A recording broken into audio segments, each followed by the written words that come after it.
তো আসসালামু আলাইকুম। আলাইকুম। যারা শহরে থাকেন তাদের জন্য এই ভিডিওটা। শহরে থাকলে প্রত্যেকটা মৌসুমের গ্রামের কথা মনে করতে হয়। যারা ছোটবেলা গ্রাম উপভোগ করেছে তাদের শহরে থাকলে মনে করতেই হবে গ্রামের সুখ আর গ্রামের মধু, গ্রামের শান্তি আলাদা। গ্রামের প্রকৃতির সাথে মধু মিশে আছে।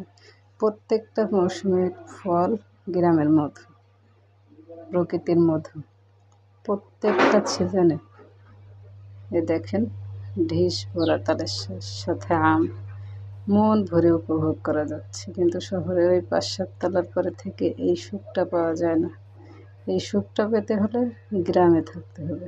গাছে আম, গাছে লেবু, গাছে পেয়ারা, গাছে কাঁঠাল, সব কিছু কিন্তু গ্রামের